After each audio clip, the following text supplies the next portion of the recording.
Bueller, Bueller, Bueller. He's sick. My best friend's sister's boyfriend's brother's girlfriend heard from this guy who knows this kid is going with the girl who saw Ferris pass out at 31 Flavors last night. I guess it's pretty serious. Thank you, Simone. No problem whatsoever. This is the Truth Frequency Radio Network. We are TFR. Truth Frequency Radio.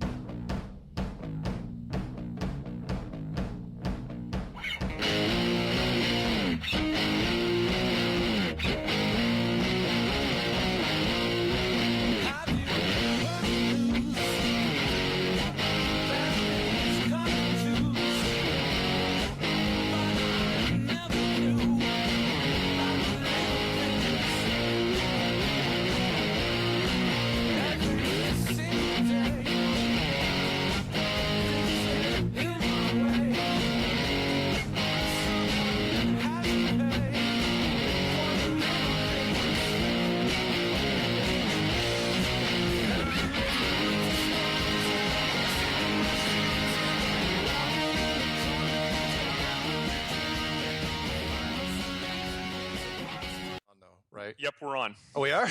Hey, fantastic. Okay, here we go. Broadcasting straight to you from a large spaceship currently going after, that's my mom calling me on the other line saying that I'm on. Broadcasting straight to you from a spaceship that is hunting down lumberjacks in the deep forests of Oregon. Hello, everyone, and welcome to Strange World, where the truth is often stranger than fiction. I'm your host, Mark Sargent, currently running Windows 10 and having some problems. So we're just kind of winging it right now. But anyway, I created Flat Earth Clues, which proposed that all of us are living in a giant Truman Show enclosed structure, thousands of miles wide. You can find it at enclosedworld.com or go to just Google Flat Earth Clues and you'll find it. So my wingman for the show is Jonathan from Jersey. How's it going, Jonathan? Crashing and burning. I am so sorry. And let me bring Trevor in real quick. I'll just memorize the agenda and I'll throw this stuff at you guys anyway. I thought Maverick had my 6, but I was wrong. I'm so sorry. The man on the street once again. We're welcoming back Trevor Purvis. I'm here. How's it going, Trevor? It's going. We had a little bit of a hiccup there, it sounds like, but now we're all live on air. Yeah. Anyway, so I'm so sorry because I'm a little nervous. Okay, here's the problem, and I'll warn you guys ahead of time because the reason why we're several minutes late is because the machine that I'm on, that I'm talking on my microphone through, it was Windows 7 Ultimate, and I took Microsoft's free offer and upgraded it to Windows 10, which, as you know, is not bulletproof by any way, shape, or form. And I'm doing it on an older, like a 2010 Alien Aurora box on top of it. So it took literally about 12 hours to upgrade that thing. It happened overnight. And so anyway, as soon as we started the show, I was warning you guys. I said, okay, hopefully we won't lose connection. But I opened one too many windows. And I don't know if one of those windows was actually Notepad, because Notepad and WordPad are a little different. Anyway, it's a long story, but I don't want to get into it. So anyway, welcome you guys. Hey, we're going to do another episode of really Flat Earth Friendship if we have time, although we're going to be cut a little short now. So we've got 7 minutes till our first break. But there's a couple things I want to get out first. First was an email by somebody that sent it in last week because I had heard you, Trevor, on a previous show, and they said, "Do you know that Trevor sounds like Harold Ramis, the actor / director from years ago?" And I said, that's actually not too bad. And if people don't know who Harold Ramis is, he was, if you watch Ghostbusters, which everybody has, he's Egon from Ghostbusters, the guy with the glasses. So I don't know. John, do you agree with that? Do I agree? I know I sound a little different on the radio. I've never heard Harold Ramis, but I have heard Josh Gates. So that's right. Yeah, you told me that you sounded like I hadn't even heard the Harold Ramis line yet, but you said that you sounded like Josh Gates, and I actually looked up Josh Gates, and you do sound like Josh Gates. Yeah, it's kind of scary. And what's the show he does again? Go ahead. So he's had a couple shows. He had Destination Truth for a long time, and then I think his most recent show was Expedition Unknown. So cool. Check it out. Right on. I'm sorry, Jonathan, I interrupted you. I was going to say, you're right. Now that you mention it, he does sound, and some people would say that you sound like that guy from Key and Peele. the guy that does the Halo voiceover. Me? Oh yeah, that's right. Yeah, who do I sound like? I sound like Michael Key, the actor who recently did the what he do the kind of like the subtitles behind Obama at one of the White House press dinners. He was the guy yelling, kind of translating, doing the sort of jive translation of Obama's speech. Did you ever see that? I've seen that. He was he was at a White House press dinner recently. I was like, because I didn't think he was that. I didn't follow up on Comedy Central and the current shows. I didn't know he was that tied in. It's like, wow, really? You're standing 2 feet behind Obama doing the jive version of of the Obama speech. That was impressive. So everybody sounds different on the radio, though. Yeah, right. Yeah, they do. Especially internet radio. It's all a masquerade. We should all use those voice changes like they do in the movies, like where the guy's like making a criminal call. Yeah, I want $10,000. Robotic voice. Yeah. Do the voice box thing on this. Hello, Sydney. I'm sorry. I keep thinking of that Simpsons episode where somebody found like a toy that nobody played with. It was the Al Gore doll, and when you pulled the string, it goes, "You are hearing me talk." Anyway, real quick, shout out to I did get cookies this week. As a matter of fact, I just got them in the mail today from John. I'm not going to give you his full name, from Anchorage, Alaska.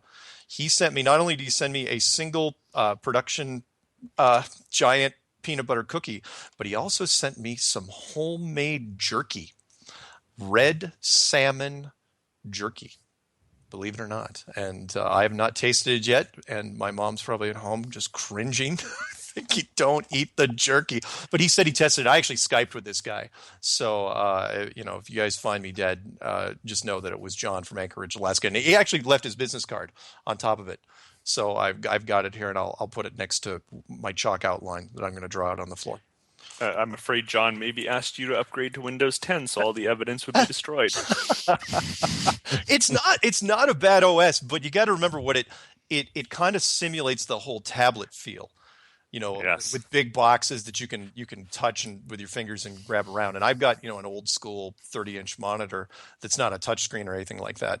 And so these boxes are really, really big. But I know that that's the trend. Everybody's doing the tablets and everything that's touchscreen. It's like, yeah, that's great. I'm not going to do it. But yeah, I probably shouldn't have taken the offer. So anyway, but we're still on. So cool. The other thing I want to mention real quick before we get into some other stuff is because we got 3 minutes till the break. And unfortunately, we're not going to be able to talk about much before the break. Was that somebody had emailed me, and I think I mentioned this to you guys, the Estonia article from the country of Estonia, Estonia, which I believe is just south of Finland. And they put out a magazine that covers a whole bunch of stuff, including conspiracies, and their magazine's called Telegram. And this one is I can't read most of it, but it's from just recently. And I'll be darned if they didn't dedicate probably 30-something. It's a 90-page magazine, and about 32, 35 pages of it are dedicated to the flat Earth. Just amazing, the amount of stuff. I've got a hard copy sitting right in front of me. As a matter of fact, it was sent to me from Hondo Tanuma. He's the editor. As a matter of fact, his business, he also sent a business card. He didn't send cookies. And it's Hondo Tanuma, and his title is Boss. That's what it says on his business card. But I believe he runs the Telegram magazine. It's fantastic. In fact, I personally have an 8-page spread in this.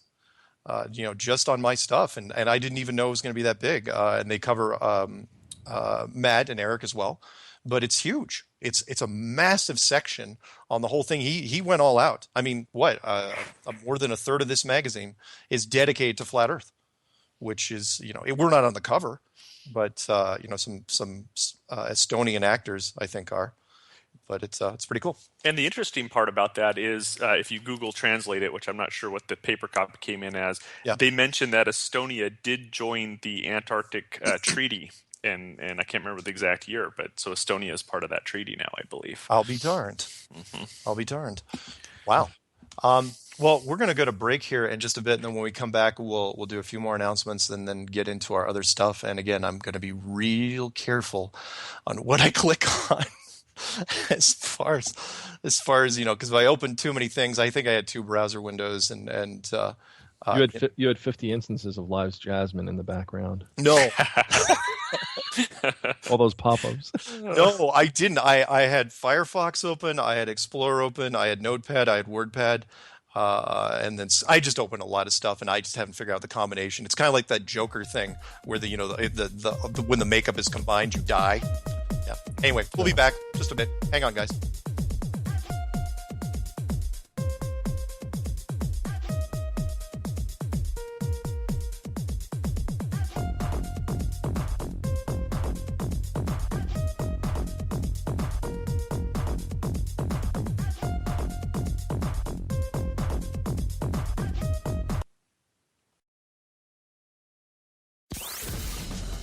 Strange World with Mark Sargent. Saturdays on Truth Frequency Radio.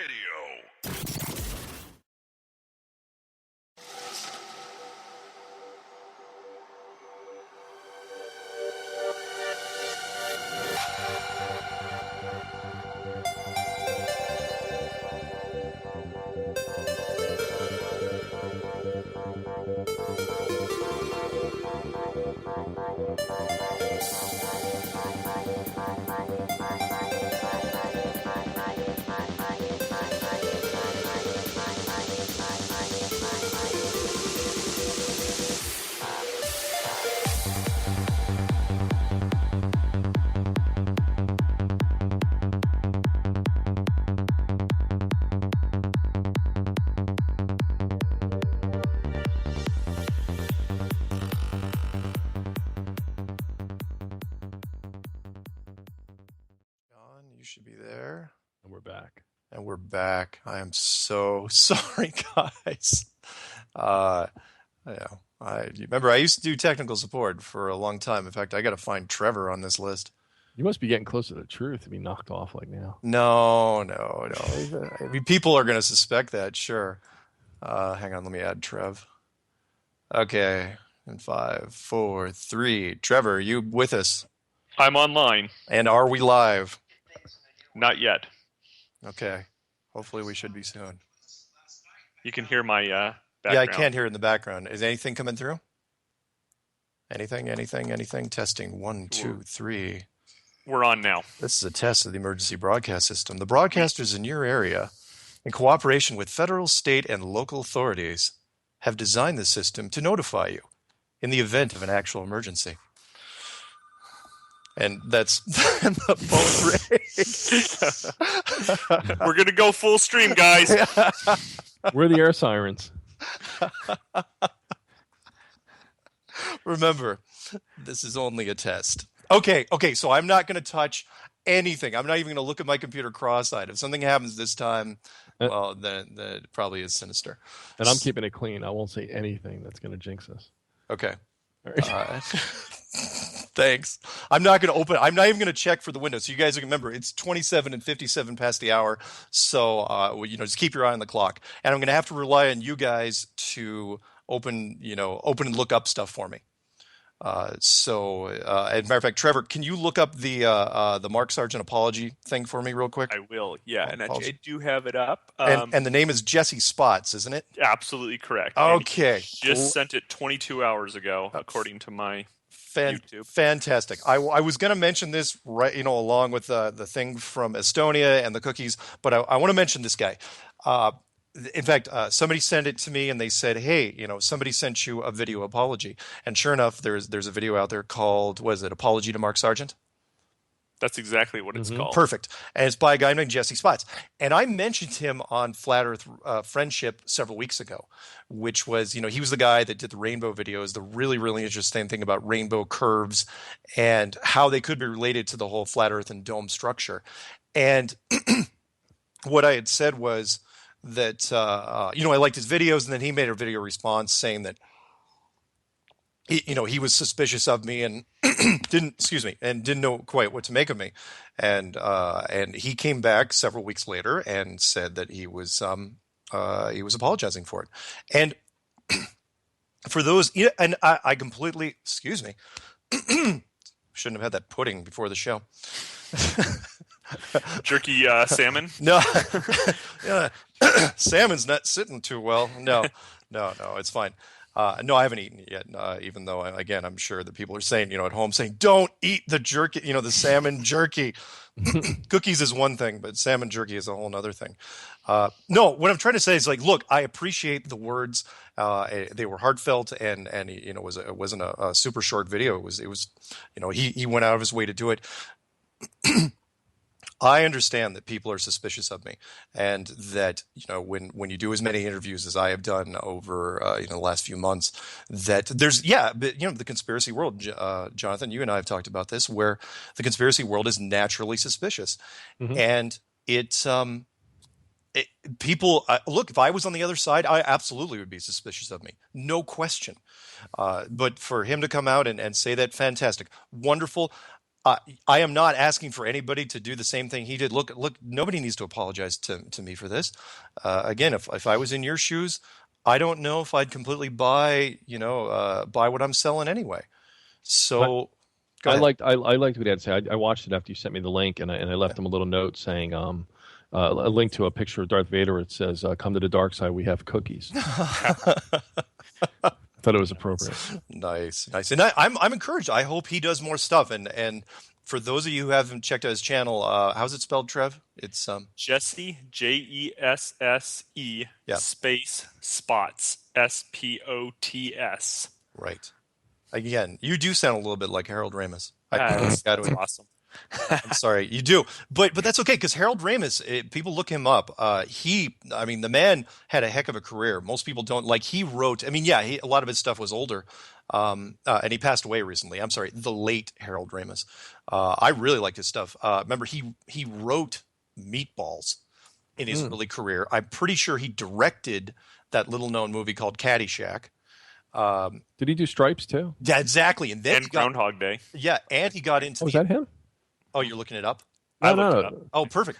He really started when he was collaborating with Bill Murray. So he had Bill Murray with Meatballs, then in Caddyshack, then he co-starred with him in Stripes, then he co-starred with him in Ghostbusters, then he grabbed him again for Groundhog Day, and then he finally finished up his career directing. And my favorite thing that he I know I'm off on a tangent here, but I gotta do it, which is. Because Harold Ramis is really understated in my opinion. He directed you and I, Jonathan, the remake of Bedazzled. That's a great movie with Elizabeth Hurley and Brendan Fraser, and he paid the most wonderful compliment to an actor I've ever heard in my life when he was doing the behind the scenes on that movie, where he said that Brendan Fraser was one of those few actors that you could tell him to do something. He expressed, it's like, okay, in this scene, I want you to do this. And he would get it right pretty much every time. It was like one take, boom, they were done. And you got to remember in Bedazzled, Brendan Fraser was taking on a lot of different roles for that. He had a lot of costume changes and a lot of different characters he had to play. So anyway, sorry, that was my little tangent. Well, now you have him on the air with you, so there you go. Ask questions. You're gonna have to think of lines from different movies that he's done. Like Cross the Streams, or Don't Cross the Streams, because it would be bad. Jesse, check out Jesse's channel. He's doing some neat stuff. But really want to get into before the break because we get time, and I want to kind of discuss this a little bit at length. And Jonathan and Trevor and I, we've kind of been briefed on this, even though I have not really heard. Jonathan heard part of it. I don't know if Trev heard any of it, but I've had a lot of people email me and talk about the Art Bell interview that happened just recently. And for those of you who don't know, and I'll kind of give you the lead into this, I was asked to do Dark City recently. In fact, was it even a week ago that I was asked to do Dark City, the show that was on Art Bell's network, and they let me basically run for 2 hours on Flat Earth.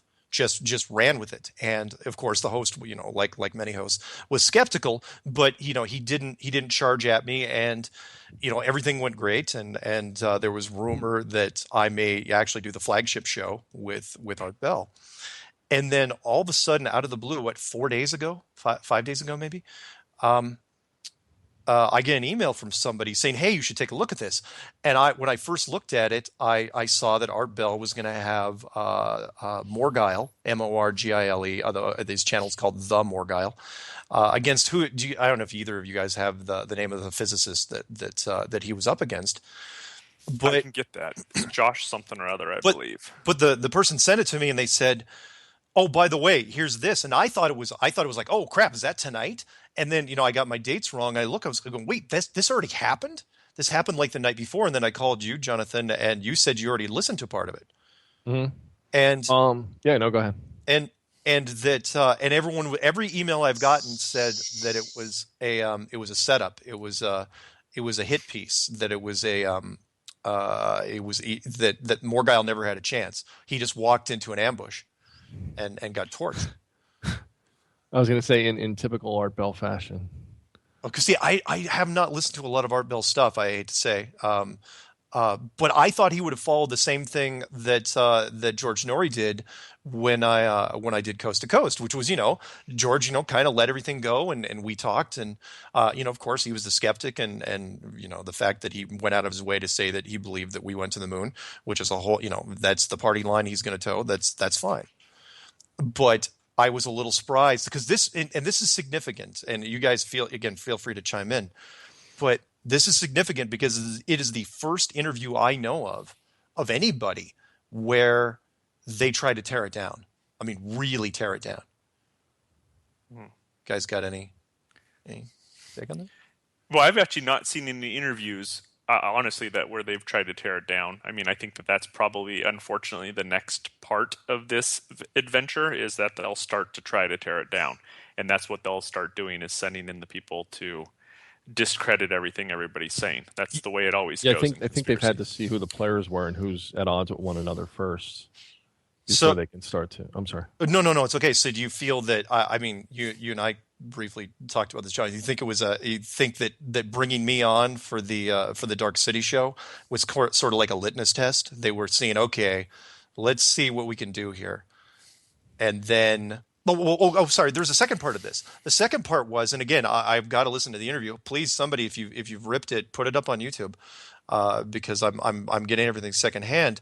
Was that they had said on air that initially that Eric Dubé was scheduled, that he was going to be part of this, and he turned out but they said that once he found out who he was going up against, that he backed out, and. I don't know if that was necessarily real, but it kind of leads into the question of who else did they try to contact beforehand? And that's the question. Anyone who's listening to this, please let me know. I mean, did they try to contact Jeranism or John LeBon or Down the Rabbit Hole or they didn't call me. I know that for. I got to say something. I don't think they want you on somewhere like Art Bell or some of the mainstream, because you'd be like Trump at the recent debate. Nice. That's a good current events tie-in there. That's good. I didn't watch that debate, but you're saying that I'd be too much of a. They wouldn't be able to control it the way they would like. So they put him up against a guy named Jonathan E. Grinley, who I believe he goes by Josh Grinley, potentially. Okay. And it appears that he is a professor, I'm assuming it's the same guy, at Harvard. And he did something with the Hubble telescope, potentially. Wow. So he's the professor of practical astronomy at Harvard, but it looks like he's pretty I'm not smart, sure what it pretty says. pretty Yeah. smart guy, but definitely, yeah. If you're going to bring in somebody, you want to bring in the guys that are gonna dig in their feet and never bend, never going to cave into this. That's going to be an astrophysicist. Or astronomers will be a good second choice. But an astrophysicist, their whole lives depend on the definitions of a world and a solar system with other round worlds, and spheres everywhere. That's what they learn, and that's what they know. So for this guy to come in, and I also heard that again, it's hearsay, but Morgile's microphone was turned way down and was really staticky, and that he was overpowered, and that the other guy, and plus Art was not he was not an objective moderator. He was taking the side of the physicist, and even made some comment to the end where this is what happens. This is what's going to happen to flat earthers that try to get on the show, or something to that effect. And I was a little surprised. It's like, what, everything was going, pretty. Yeah, remember how I said there was like no resistance for the most part, from really anybody that's gotten interviewed. I'll say, let me say this then. If he actually said that, then I challenge Art Bell and any of his listeners that are listening to have Mark Sargent on and then make him eat his words. There you go. I would. My big brother's going to kick your butt. Well, I'll put him into a fight. Well, the thing is, though, if you're going to go into a debate like that, I mean, you have to expect the worst. Right. No question. I mean, you absolutely, especially on a show like that, they are going to bring. In fact, if they didn't bring in a physicist, I would have been surprised. Who else are you going to bring in? I mean, I've been calling out, and again, this is kind of bold of me, the fact that I'm saying, Neil, bring me the head of Neil deGrasse Tyson.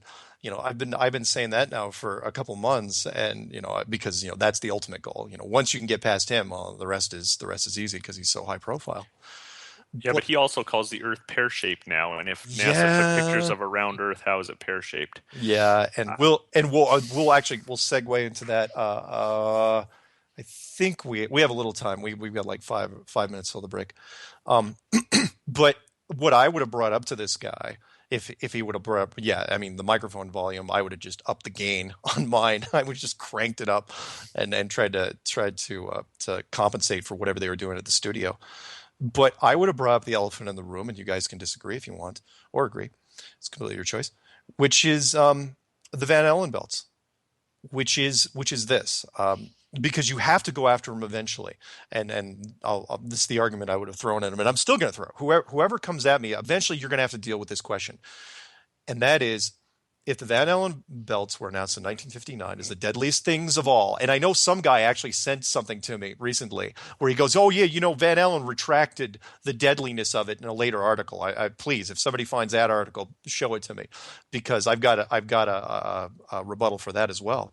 But if they announce that the world's covered in these horrible bands of radiation, and you don't have shielding for the capsule, how do you make 7 round trips, Apollo 11, 12, 13, 14, 15, 16, 17, 13 didn't land, of course, round trips through these belts without any radiation poisoning, any cancer, any delayed effects like that, and the capsules weren't contaminated. And and for people that say, oh, well, the Van Allen belts, they aren't that deadly anymore, or they were mistaken, the calculations are off. It's like, really? Fine, then go on YouTube. Look up that thing, Trev, you can look it up, the Orion, the NASA Orion program. You guys have probably seen that with that young blonde guy. I think his name's Kelly Smith from NASA. And he comes on and he's really describing, it's a NASA promo video, and he's describing the Orion project in great detail. And he's talking about, he's very specific about it, how they're going to send this capsule unmanned through the belts right away because it's too deadly to send people. Mm-hmm. And that doesn't make any sense. It's like, wait, what, and he summarized it by saying, yeah, we have to figure out what's going on with the capsule so we can solve the problem of the Van Allen belts, of the radiation problem. And several people have made videos on this and said, well, if that's the case, then what happened in the 60s? What did you do in the 60s? Did you forget the technology? They're coming back and saying that we never solved the Van Allen problems, so you can't come back and say, well, there's no Van Allen problem at all. It's like, no, because you've got one program saying they're trying to solve it, and the other group saying, oh, it's not even an issue to be dealt with. And a couple things on that. So I did find a video. You can search NASA Orion project, and you'll see a NASA engineer admits they can't get past the Van Allen belts. Yeah. Posted fairly recently, and I think Jeranism had posted a video of two guys arguing in Senate or another place where the head of NASA or whoever it was kept saying, well, we can't go to Mars because we have to get through the Van Allen belts. I think I remember seeing that somewhere, that somebody was talking about that in more current terms than back before we went to the moon. So interesting. That it's coming back up. Yeah, and why would you make? Because remember the guy that's doing the video, and you'll notice, you'll know him. You can't miss him. He's this tall, Aryan looking blonde guy. He's writing, he's using a whiteboard and just drawing, there's computer graphics everywhere, but he didn't write his own script. That was given to him by another group. Why would you say, unless it's part of that, you've got to admit up front, part of the ritual that you've got to tell people that, what's going on. Why do you say that you're still dealing with the Van Allen problem when everyone, it doesn't take a genius to figure it out at all, that either you solved it with a technology that you're not going to talk about ever again, or you never went. And it's got to be dealt with. Which is why I circle around and say, look, there are no Van Allen belts. There isn't a radiation problem to deal with. If there is, then you're never going to solve it at this point. So yeah, the Van Allen belts are the firmament. I mean, if you want to go back to the flat Earth side of things, that's exactly the issue. Yeah. It's something you can't get through. But when we come back from the break, because we've got a little while, and I know the music is going to kick in eventually. But I'm not going to launch the timer because I'm not going to take the chance that my machine is just going to crash. I'm so sorry for those who are listening live, because again, I blame Windows 10, so Microsoft's on the hook for this one. It's true. I mean, I haven't figured out the combination. Part of it could be my machine, that maybe it isn't completely optimized for Windows 10, but Alienware rigs are decent rigs. Right. And this thing's pretty beefy, and I don't know. We'll figure it out. Anyway, we'll be back in a little while.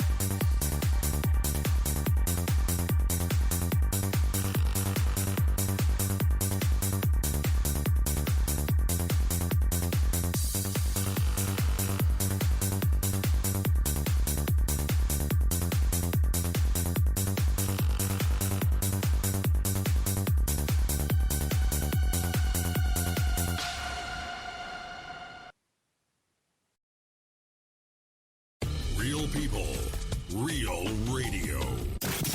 Wherever you are, make it TFR. Truth Frequency Radio.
Welcome back to Strange World. I'm your host, Mark Sargent. With me is Jonathan from Jersey and man on the street, Trevor Purvis. You guys still there? Still here. Yes, we are. Cool. Thanks, Egon. I'm not going to keep calling you Egon. I'm sorry. It's okay. It's good. I like Harold Ramis. He's a good guy. I'm just saying.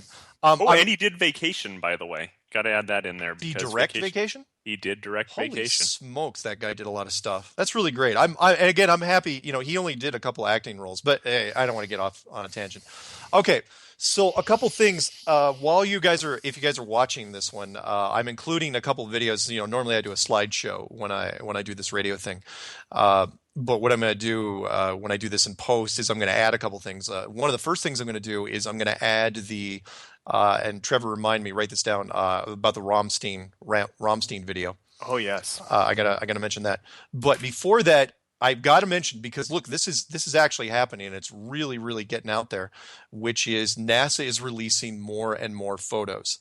I remember this was the chant that the whole flat Earth thing has been doing since day one, which is there are no pictures of the Earth from space up until what was it, 3 weeks ago, a month ago, not 3 weeks ago. There was one picture of the Earth from space, and then all of a sudden NASA released its new blue marble photo, which was really, really awful. We talked about it on air, and they even bothered to, not only was it released to all mass media, and the White House tweeted it, and Neil deGrasse Tyson commented on it, but it was it was really, really circulated heavily. A lot of websites picked up on it. It was replicated super quick, and you got to wonder why. And then they followed up, and the space stories now have been amazing. The space stories that have been coming out. One of which has, and you guys will notice it, and I'll include in the video here. I've got it. I've downloaded the video clip of it, which is that little time lapse thing of the moon. Not only do we have the new blue marble thing from this satellite that is exactly 1 million miles from Earth, that the moon passes in between the satellite and Earth. It's this little. I mean, how many frames is it? Like 10 frames, if that. Do either of you guys have it in front of you? I'm going to pull that up now. I don't think I've seen that. You haven't seen this yet, John? You've seen it. Yeah, it's horrible. I'm just thinking. I know how even if it was, some people said it's a low megapixel camera, yeah, and such, but it should still look like it was actually filmed from outer space. I mean, even if you only caught one frame every whatever.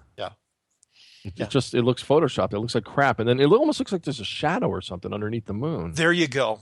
Yeah, like almost like somebody did a drop shadow, like in Photoshop, where you can set the distance. Yeah, it's terrible. Yeah, it's really, really horrible. And there was some guy that emailed me just recently, and said that that there's the way it was positioned, there should have been an eclipse on Earth, a full-blown eclipse, the way it was lined up. If the moon was fully lit and then the Earth was fully lit behind of it, there should have been an eclipse during that day. And he says there was none.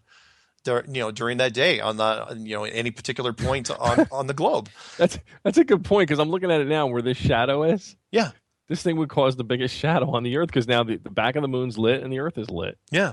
Hold on, I'll send you guys a link. But they I can't open it. Oh, just so you know. You can send it over to me. I'm looking at a couple of these, and you're right. There would be a ginormous shadow on there. But it is like a flat.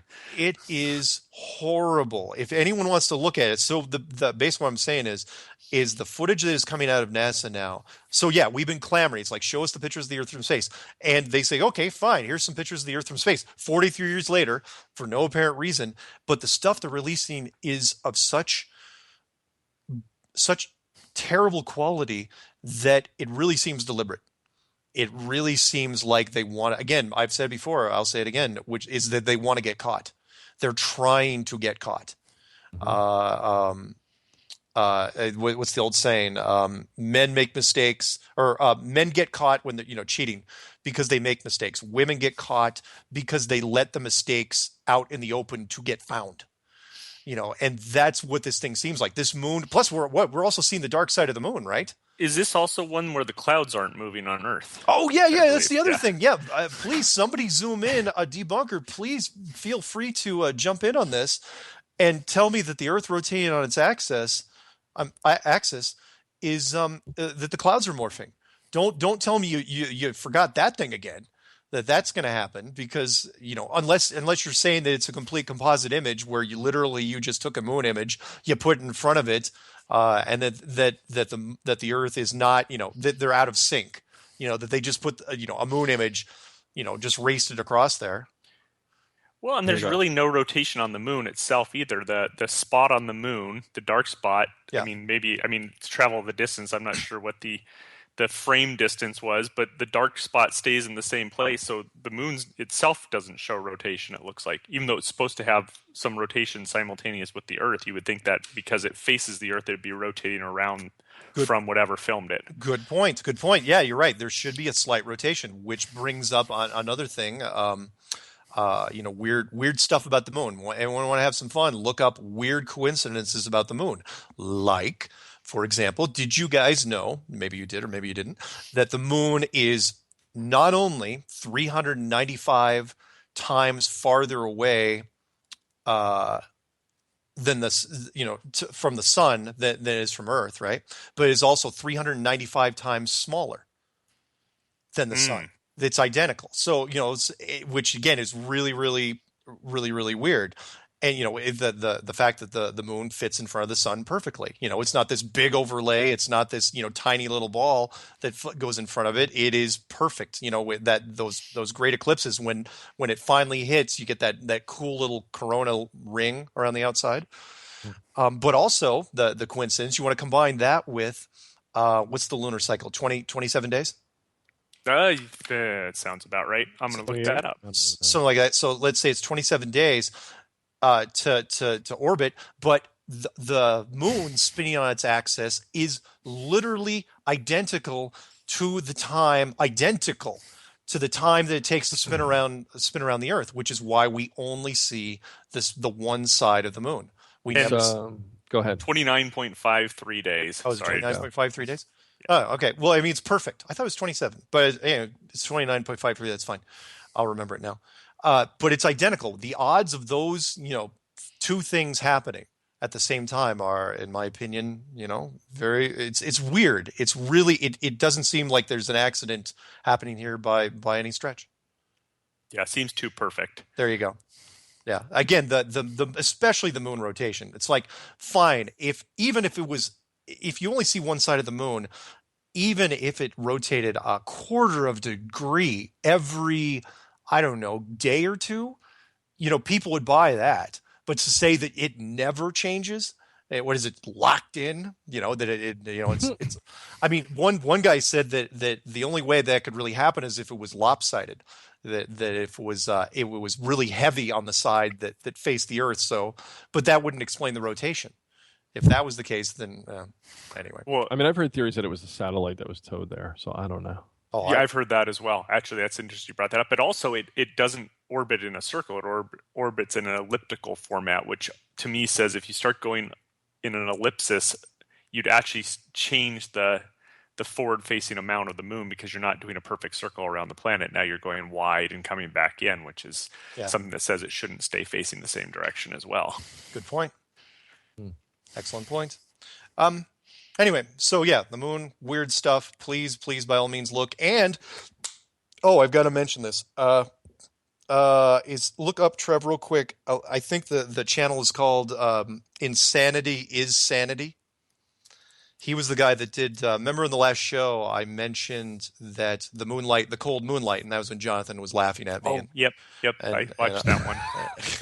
Again, he's still laughing at me. I'm still laughing every time you say it. Yeah, the moonlight is cold, and I'm going to give credit where credit is due. Eric Dubé actually did mention this several times in some of his previous work, but. That the moonlight is cold, and what I mean is everyone knows that it's cold, of course, colder in the moonlight. But what I mean is it's literal, meaning, and what they've been doing in tests. I'm sorry, did you find it, Trev? Yes, he posted it about 4 days ago. The video name is Flat Earth Moonlight Magnification Test. Perfect, and it is Insanity is Sanity. Yeah, perfect. That is great. Yeah, check that one out, and it's on my liked list, and I think I also put it in my short list, which is this. And here's the premise. That moonlight, and again, here's why it's so important. If we are in an enclosed system or a flat Earth system, if you don't like the dome, you don't have to buy the dome. But in an enclosed system or an open system, the moon and the sun will probably have no relationship to each other at all.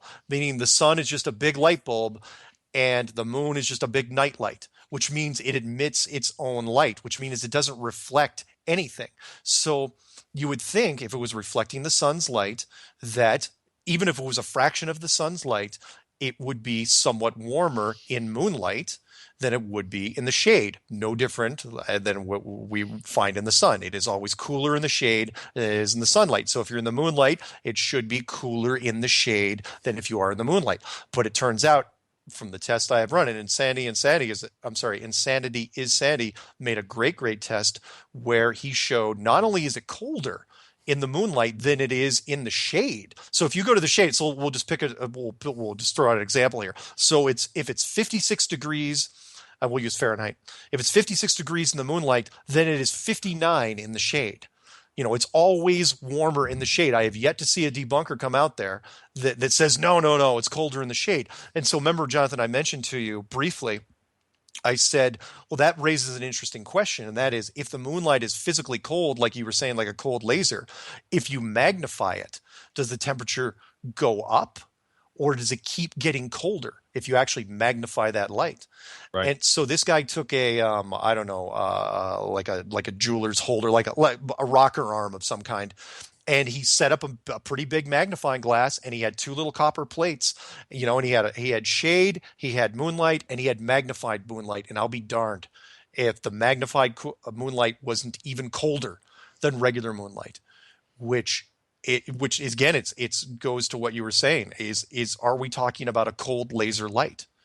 If that's the case, and this is an easy test to do for anyone out there, if you want to prove it to yourself, this is a cheap test. This is way easier than a curvature test, but it really helps if you get some sort of digital thermometer to do. But sorry, go ahead. I was just going to say, it'd be interesting to do a host of lights, because I know Melissa uses heat lamps for acupuncture, right? Yeah. And that's a red light in a certain spectrum. Yeah. So what if you did a bunch of lights along with sunlight, and then tried to measure the wavelengths, and then finally moonlight? Ooh, that'd be good. Right? You just get a big enough magnifying. I know it sounds crazy, but you feel the heat coming off a light bulb. Yeah. But is that electric heat just because of the coil, or is there any coming off the light? Because with a heat lamp, it's what? Yeah. Yeah. And if you take like a regular incandescent bulb, which is becoming less and less out there. Hey, Trevor, write this down real quick, because I know we still got to cover the Rammstein video. But write down the fact that, and look this up. There's two more things. Oh God, I'm just starting to remember the stuff that was on the list. Unfortunately, you guys that are listening, you don't understand that I can't actually open up my list because I'm afraid that Skype will crash. And I know I'm not supposed to say I'm using Skype when we're doing this, but sorry. But mention the 0G plane. Remember the private stuff, the 0G simulator planes. Rumor has it those things are shutting down. Oh, that they're closing. What is the 0G simulators? So if you want to test zero gravity for yourself, you can go on one of those 727s or 737s, pay whatever it is, $500, $1,000, and fly up there and then throw up, because everybody throws up in 0G.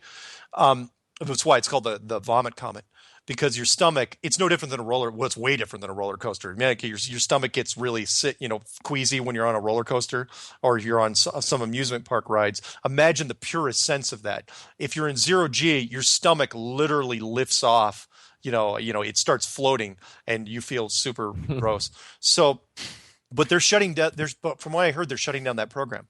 Yeah, it looks like they're potentially having their planes repossessed, and they're being sued. Company repossesses 0G aircraft engine, sues for costs and damages. Nice. Interesting. Right on. Wow. The other thing I want you to look up real quick is the rumor that I heard that North Korea actually claimed they went to the moon. See if there's a story there on that. Because somebody mentioned that to me in passing, and I said that's a great example for people that believe in the Apollo scenario. While you're looking that up, though, a real quick thing about the moonlight, what you were talking about, Jonathan, and that is if you take an incandescent bulb and you put a magnifying glass up to it, yes, it'll generate more heat because it's an incandescent bulb. That light is heat. And imagine if you took a heat lamp and put a magnifying glass to it, it would get even worse. So is there such a thing? Is there such a thing other than a cool laser? I can't think of anything in the civilian market that can generate cold with light. Can anyone? I mean, yeah, there's cooler lights. There's less hot lights, but I can't think of anything that any person can go down to the hardware store and buy. That there's no such thing as a cooling lamp, right?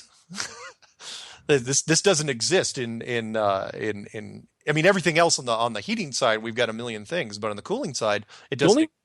I was gonna say the only thing I know that works on current, depending on what side the polarity is. Yeah. Is like a Peltier chip. Is that how you say it? Do you know what that is? A Peltier chip? No. A Peltier cooler effect. One side gets super hot and one side gets super cold, depending on the current. Oh, weird. The charge. It's called thermoelectric cooling. Weird. And I wonder if the sun and the moon work in a similar fashion. You wonder. But again, does this prove, like I commented on Insanity's channel? And I'm sorry, by the way, I'm sure we're going to miss people. I had a whole bunch of people lined up in my email list, and now we're not going to be able to talk about it, but maybe we'll do it next show. But next show, I'm not supposed to say who's going to be on our next show. Sorry. It's a secret. Harold Ramis. No, it's not going to be the ghost of Harold Ramis. The ghost of Harold Ramis, yeah. Sure.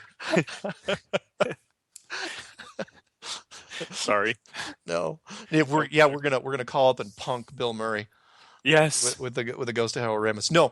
No, I want to talk about next was the somebody had emailed me.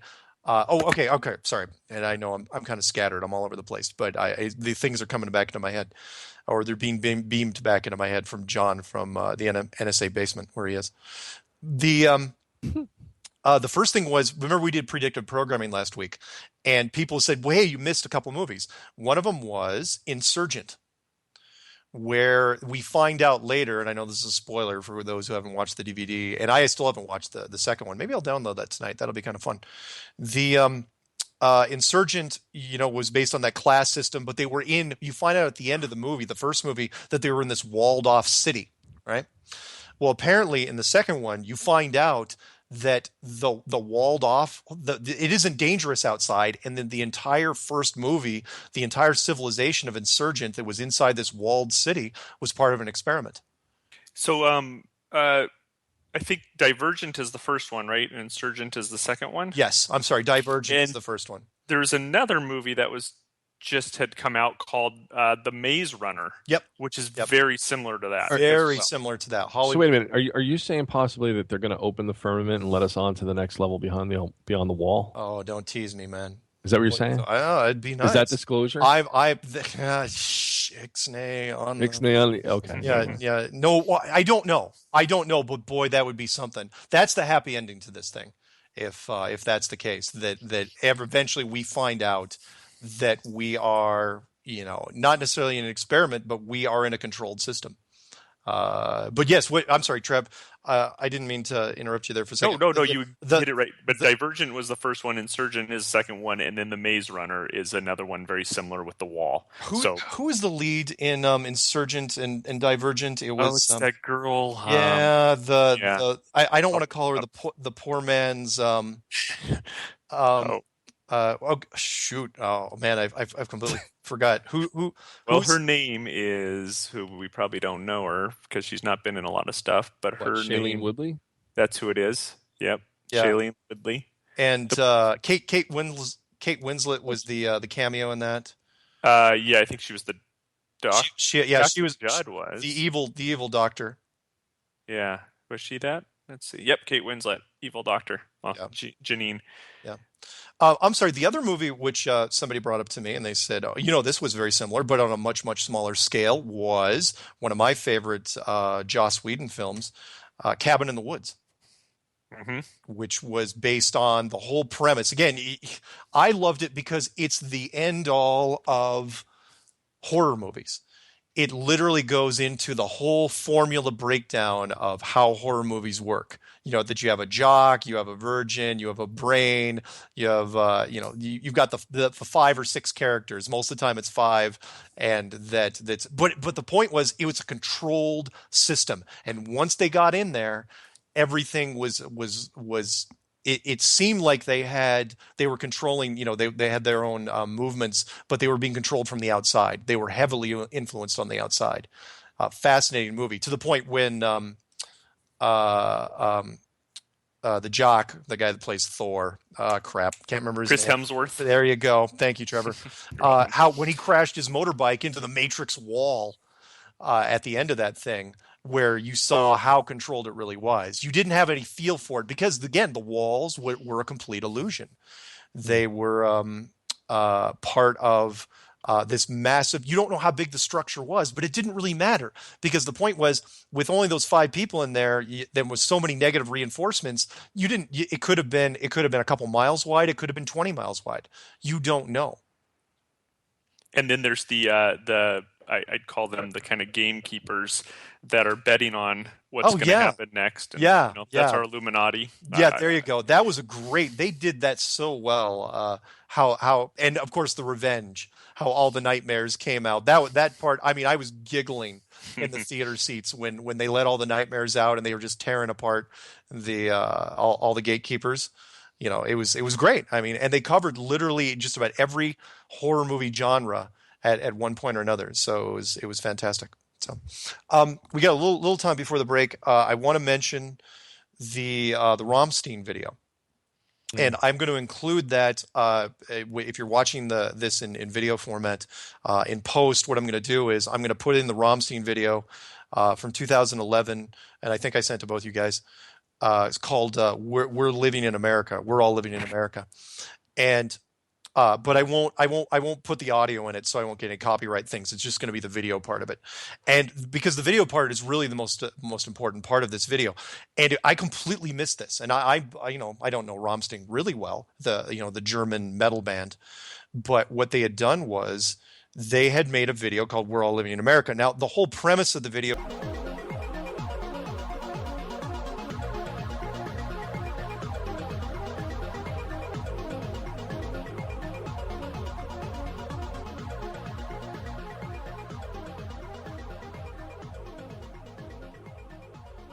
Welcome back to Strange World. I'm your host, Mark Sargent. With us again, Jonathan from Jersey, and man on the street, Harold Ramis. Love it. Trevor Purvis. I'm sorry. I don't think you sound like his voice is very distinct. I mean, you have a little bit of it, but I don't think it's that bad. It's the radio. You've known me forever. I have known you forever. Trevor Purvis is my cousin. If anyone hasn't figured that out by now, if you haven't listened to all the shows, and Jonathan, our relationship is completely different. It is. It's a special one. Yeah.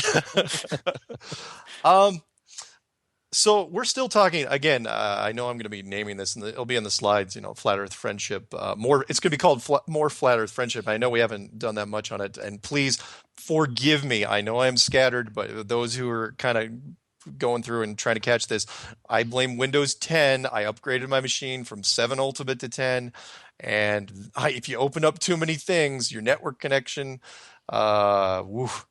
And I'm just using a straight up Comcast modem, and it's anyway, but that's okay. We will live with this because we're still on. That's for sure. The Rammstein thing. I just want to finish up real quick on that, and that is I just want to drive home the point, which is people outside of this country. Look, if you're in America, I know American pride. The American flag's on the moon. Apparently, the only flag on the moon, even though, and I think I mentioned this last show. Even though, if you look it up, apparently China has a rover currently on the moon, no different than the Mars rover, that's running around there, and it's not doing anything. It's not sending pictures back. So we've got that satellite that's from 1 million miles out. By the way, you like that nice round number because people understand what the number million is. Why didn't they say 1.2 million or 958,000 miles or something like that? No, it's a cool 1 million miles. And who knows if it's actually staying there. But apparently, it's in geosynchronous orbit at 1 million miles and whatever. Before we talk about a few videos, because again, this is Flat Earth Friendship. Oh, I got to do this, don't I? Flat Earth Friendship. Friendship? Friendship? No. Love and harmony, hope and forgiveness. Yes, all good things. Flat Earth Friendship. Okay, so now I got that out of the way. Because again, it's supposed to be positive. I think this should be a positive thing. This is an exciting thing. I've got the person we're having on for our next show really, really excited. The more I cannot tell you the amount of emails I get. Trevor, you still have that South Korea thing on your list in front of you? Yeah, so I just wanted to bring it up. So I was reading about North Korea because it was North Korea. Interesting. Well, I figured that's probably what you meant. Yep. But I didn't even want to say anything. So it says, first of all, Kim Jong-il, who's dead, so this is an old article, plans to bring the moon to North Korea, like actually bring the moon out of orbit to North Korea. The other thing they claimed about a year and a half or 2 years ago, and this is what's weird, I tried to do a moon search. Yeah. They claim they landed a man on the sun. So I'm just going to ignore the whole North Korea thing and just pretend like you never said anything about it because I'm okay. But no, this is a good point, which is, look, what if one of the countries that's not part of the whole plan, if they're not on in the cool crowd, let's say North Korea does say and releases fake pictures, because they could figure out how they do it like anybody, like China. Look, if China can release fake moon or fake footage, then North Korea can do it, right? It's not a question of if they can do it, but if they do release it and they say they went to the moon, who's to say that they didn't go? Because if you ask the average person on the street, they say, well, no, they obviously didn't go. Well, why not? Well, because they're the bad guys. They're obviously lying because evil people lie. And if they're part of the axis of evil, then we should never believe anything they say. And you got to realize that on the other side of the fence, North Korea is saying the same thing. It's like, how do you know the Americans went to the moon? They're evil. They're bad people. Why would you believe that?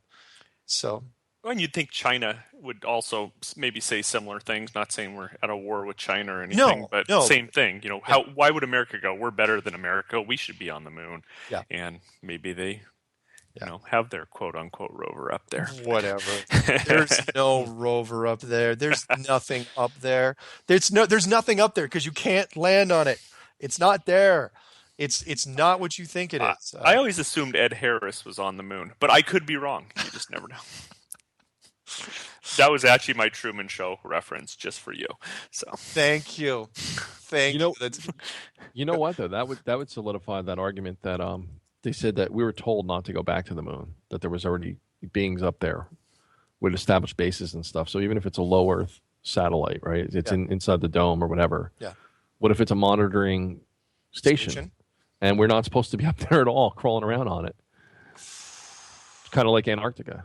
It's kind of like a Death Star is what it's like. Well, of course. That's no moon. That's a space station. What are you talking about? That's too big to be a boring conversation anyway. Luke, we're gonna have company. No, but if you want to, but if you wanted a perfect bird's eye view of the flat Earth, what better satellite than a hollow moon? Oh, absolutely. Look. The predictive programming, the foreshadowing, whatever you want to call it. Oh yeah, Ed Harris inside, of course. He didn't have to be in that moon though. That's the best part of that. He could have been at a completely different part or an invisible part. But they were real specific about putting the control, the lead control center in the moon. Mm-hmm. Which was interesting because it's like, why would you do that? What if something happened? What if there was a big power surge in the control? If anything, where's your eye going to be drawn in the night sky or the day sky? Night sky, the moon, right? Yeah. So if like when you have a two-way mirror or like people are in those office buildings with mirrored glass, but at night if somebody turns on a light in that office, you can see through it. Wait a minute. I think we just found a plot hole in that movie, and that is the moon's not supposed to move. The control room's a stationary object. So how is that moon going through the sky and yet Ed Harris still be in the moon at all times? Oh, that's a good point. Oh, that's a plot hole. Wow. See, again, sorry, I'm getting agitated. But you're right. I would be behind a blue piece of colored glass, two-way mirror glass, in some obscure part of the sky that you would never look at. Yeah. And just everybody knows that, especially in Star Trek Next Generation, if you're gonna observe an unwitting subject, you make sure you're absolutely camouflaged. You don't put yourself in the most obvious object in the sky. The only object on a clear day. Yeah, you don't put, but it's a major plot hole, and nobody. I think we just got that one just now. So we should see if anybody looks it up. And that is, how can you have a control room, a static control moon? I'm sorry, yeah, control moon that rotates through the sky. It's not. That room wasn't moving anywhere. That moon was there at all time. It's like the moon never moved across the sky, but we know the sun did. Anyway, Interesting. Yeah, Unless they moved the moon, which they didn't bother to show us. They didn't bother to show us. And I watched all the deleted scenes and stuff from that movie. I tried to absorb it as best I could. All right. Anyway, so with our last remaining minutes, let's buckle down and do some flat Earth friendship. I'm going to put on my Fred Rogers loafers. For those who don't put on your sweater. My sweater. For those, that really dates me too. Because Fred Rogers, and I, by the way, I do not try to model myself after Fred Rogers, but he was one of my favorite on-air personalities because he was genuine. Most people don't know that celebrities went out of their way to seek out Mr. Rogers and shake his hand and meet him behind scenes because he was genuinely like that. There was no acting with this guy. Same with you remember that painter? God, was it Bob Ross? Oh, Bob Ross, yeah. With a big fro. Yeah, happy trees. Yeah, happy little trees, and maybe a little squirrel lives down. Paint a happy moon. Yeah, paint a happy moon. Yeah, Bob Ross worked for NASA. Somebody look that up.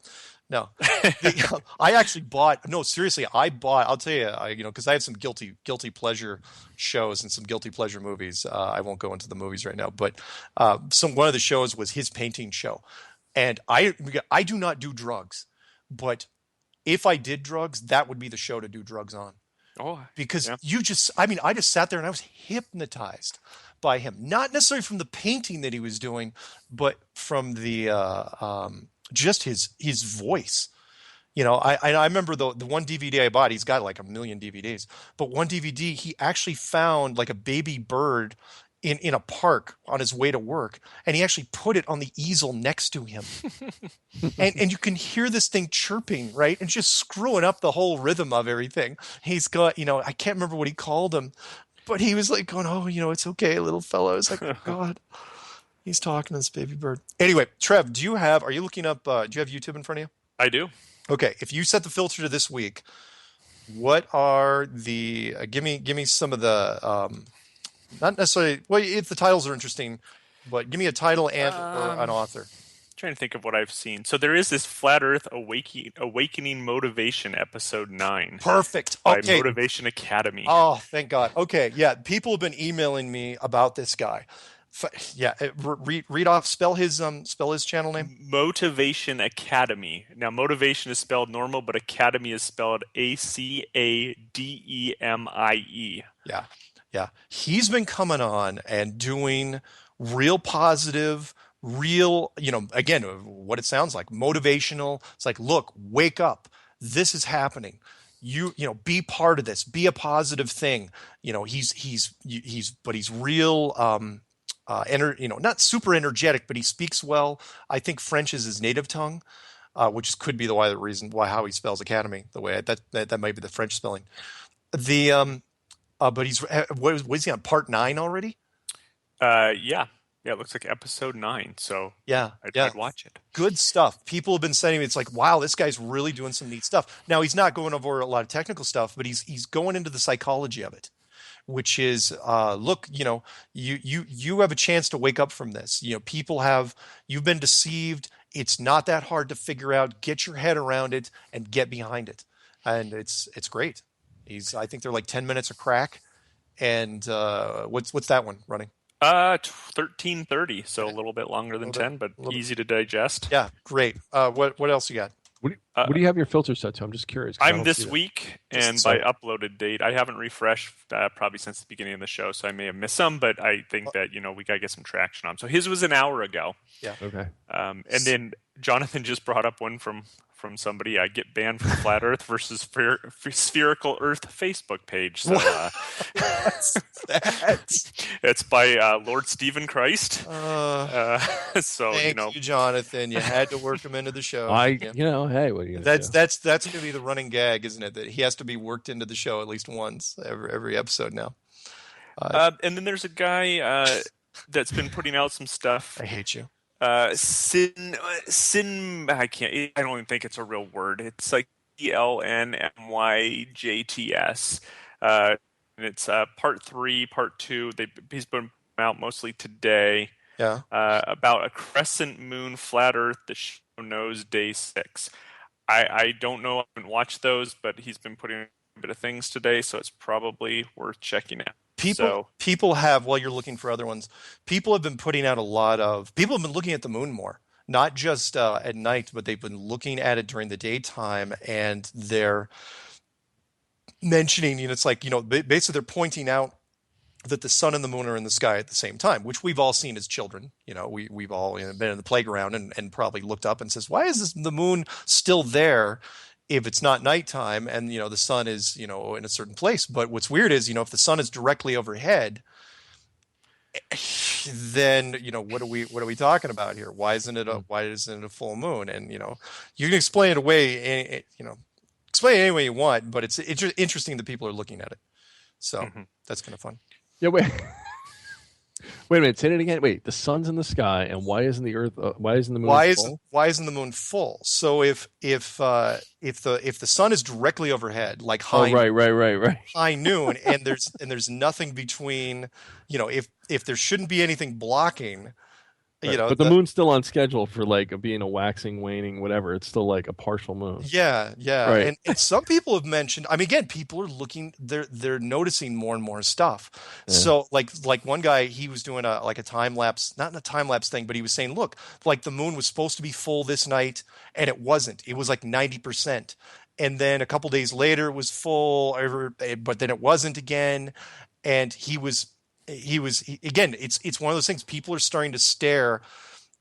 I'm not saying this proves anything. What I'm saying is that people are starting to, the detection process, people are looking everywhere. Remember what I said about the gold rush? How people are trying to find anything to reinforce this. And most people just don't look up even though. I tried pointing out the chemtrails way back in 2000, whenever. Yeah. And people would look up and say, oh, I never noticed that. Or, oh, a lot of people just don't look up, period. Yeah, well, smartphones will have taken care of a lot of it. Maybe that's part of it. Yeah, it could be. Why do you think? Oh, I have a joke for you. Why do you think they call them cell phones? I don't know why. Because they imprison you. Ooh, imprison your mind. Did you just come up with that? No, I just saw that today. I thought that was clever. That is clever and very, very true. In fact, I just, for those people who aren't, quick little thing. If anyone's going to send me any cookies at this point, or really anything, will you email me? Because I'm going to be changing addresses soon, and I don't have the new email address up there. I'm not going to say it on air, but I do have a new address that people can send stuff to. But I told you the dark side had cookies. I wasn't kidding. but I just got I held off for the longest time because I'm kind of old school when it comes to tech. I love towers. I love big monitors. I do not like smartphones because I don't believe, because look, I'm staring at you guys on a 30-inch monitor. I hate tiny screens. My first monitor was a 12-inch monitor. It just went up from there, and so when people say no, you'll use your smartphone, I'm going, no, I'm not, because a 4-inch screen just insults me. I'm sorry. Or every time you talk to me, the call drops because you mentioned certain words and my phone wants to hang up on you. There you go. Something like that. Yeah, I know. Trevor and I were talking before the show, and I actually said the word Luciferian, and all of a sudden it went straight to dial tone. Oh no, it was odd. Yeah, it was odd, and I'm sure it was a complete coincidence. So, go ahead. Anyway, I'm sorry, Trev. What else you got? Well, and I'm kind of skipping around because I'm going off some of the things I'm seeing where some of the guys get a lot of traction. I think you've maybe mentioned him before, but Star Gods, he's always real entertaining to watch, and he has a few new things out over the last week or so. Star Gods is doing something every week. Do you see something there that's called like FE experiments? Look that up real quick. He's out in Europe, and I can't remember what country. I'd pull up the email. By the way, you're searching flat Earth as the keyword, right? Just flat Earth? Either flat Earth, yeah. But in this case, getting a whole different mix that you guys are getting. Really? If you set the filter to this week. This week? Yeah. Yeah, it varies a little bit. Okay. But there's a guy out there. I think it's called either FE-experiments or just FE experiments. It's just FE experiments. I think I found him. You found him? What are some of his videos called? Looks like he only has two. He has Flat Earth Experiment Windmills and a Flat Earth Experiment introduction video. I'm assuming that's the same guy. Yeah, same guy. Check out his stuff. He's doing some neat stuff. Just so you know, I go in every day. I go in and set the flat Earth, turn on flat Earth, set the filter to today, and then I will like whatever I can. I won't comment on that many of them. Unless it's something really unusual or something that really caught my eye, but I will like it. So if anyone wants to go to my liked, I know it's 600 and change or 700 long now. But if I think it's really, really cool, something I'll use in an argument, a general conversation, I will put it in something called my Flat Earth shortlist. And most of the main players are in there. It changes every once in a while. So I know I had the girl with the ukulele that was doing a Flat Earth folk song, but she's not in there anymore. Sometimes I'll put in some fun stuff. There's a couple of debunked videos out there. So basically, people claiming the flat Earth doesn't exist. Yeah. Jonathan brought one up. White Rabbit. I actually watched part of that one today. It's a response to the Russian vids one where the rocket went out of, I believe, Arizona or Utah. Saw the moon. Yeah, the 73-mile test. People want to look at that. That was the one. Yeah, Russian vids. He's a pro flat Earth guy. He does some neat stuff. And White Rabbit, this goes to show you, Jonathan, that he was the guy. Remember, I told you that we pulled. He was. White Rabbit. Remember the debunker? I think I called him. It was True Theory. Mm-hmm.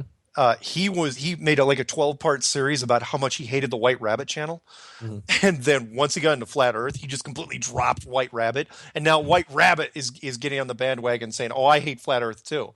And it's like, what are you doing? Are you trying to make friends with True Theory? Because that's a bad idea.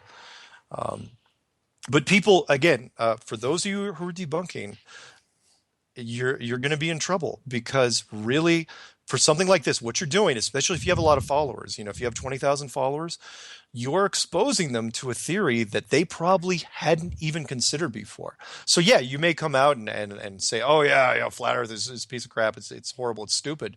But you've just indoctrinated, because they're not just going to watch your video and walk away. Yeah, most of your followers might, but there's going to be a big chunk of them that's going to look into it. And it's going to go badly. Like I try to say to other people, it's like you're shooting wooden arrows into a bonfire. You're just going to make it bigger before it's over. You're just helping the cause, and especially the really bad debunkers that'll make like a debunking video every couple hours. And say Flat Earth is terrible, Flat Earth is crappy, and it's like, look, all you're doing is helping the metrics on this thing. You're just helping the meta tags and helping this thing trend. So. Anything else, Trev, that's on there? I'd check out Jeranism. He's been putting out quite a bit of stuff. There's a few people trying to debunk his stuff, but he's actually doing it looks like a live Q&A now with somebody named Bob. So right. He's doing his own show, and and I listened to the last one almost in its entirety, and it's good, and I hope somebody picks him up, because he's got some good stuff, and he's continuing on the path, no question. Love Jeranism's work. And another guy, which you and I talked about before the show, Mark, is Learn of the Jesuit Order. Of the Jesuit Order. Very entertaining, like Star Gods. Yeah, he's well, yeah, and we don't know what Learn of the Jesuit Order looks like, but yeah, I mentioned him, I think, at the very end of the first Flat Earth Friendship thing we did. Flat Earth Friendship, truth and harmony, love and tenderness. That was probably too touchy-feely. So the He was the guy that went off on the pictures, and really he should be making a follow-up now. I mean, honestly, I think he's probably getting so angry, especially with that moon footage, because remember, he's all about the pictures. So, he was the one that said he was just getting more and more incrementally angry every time he saw an Apollo 17 picture in a textbook or on a website, because that's the only one he kept running into. To where if he sees if somebody actually showed him, I'm sure he's seen it by now, the moon passing in front of that fake Earth crap, he's probably getting so angry he's going to vibrate into another dimension. He's just, I can imagine just shaking. I just had a crazy idea. Yeah. Because NASA just released that video and it looked kind of like a flat moon going over the Earth. It did look like a flat moon, right? And we always only see one side of the moon, and it's also flat from that perspective, right? Yeah. So what if people are always looking up in the sky for UFOs saying, I've never seen a UFO, but there's the moon and it's the biggest mothership that's ever been up there. That's funny. And it's flat. That's really, really good. And you're right. That wouldn't that the irony. It's like I've never seen a UFO, as this Meanwhile, giant, it ran out of gas and it's just parked there. yeah, this giant object. Because again, it has to be somewhat either it's and fine, if you want to think it's a 2D object, but it has to be mechanical in some nature. So whether it's manned or unmanned, I would think something big like that, you'd actually have a crew that some sort of maintenance team that was trying to do something up there. But yeah, the NASA photos, I mean, honestly, South Park could make a better moon than the one that's up there. The one, not the real moon, but the one they've been showing in photos. They should have hired math to paint it for them or something. Oh, that's good. It's good. Maybe he did. And I feel bad because he's been catching some heat lately, and remember, I'm not supposed to, I'm not, I don't hate anybody, but all friends here. We're all friends because sharing is caring. And no, I what else you got, Trev? You got anything else that sticks out? Rob Skiba put out a video on how the four seasons work on a flat Earth model, and I think those are always good ones to watch. Anything that shows the seasons, the sun moon movement, and all of that, because they actually teach people who are used to the globe theory how it actually works well on a flat model. So he put one out about a day ago, about 20 hours ago. I'd say check that out as well because that's very educational. And that's and I will segue into this, which is it's good you brought that up because Rob Skiba, I know for a fact that several people emailed on our behalf the Art Bell show and said, look, if you're going to put together a panel, because Art telegraphed this thing. He let people know ahead of time that he was going to do this, but he didn't say exactly who was going to be on it. And people emailed on my behalf and Rob's behalf him and said, look, on one side, let's do a four-person roundtable. Put Rob and Mark on one side and whoever you want on the other side. And I thought, wow, that's good. That'd be a lot of fun because Rob, can hit him from the religious standpoint. And if you're going to bash religion, that's going to win you some points. And then I can hit him from the other side, the practical side. Mm-hmm. And again, no, there were, I can tell you up front, there were no phone calls. My phone did not ring. And, I wish it had. So anyway, we got a couple minutes left and, I'd like your guys' opinion on a couple things. One of them, which is, for me, I keep seeing, in fact, it's really hard for me to track how many videos are coming out every day now. Because people are just, you can tell, there's new people all the time. What was the guy's name? He just made another one, Puzzle Master. Great YouTube name. I even commented on his channel. I go, I'm so jealous of your name. Oh, we got to go, guys. We're done. See ya. Later.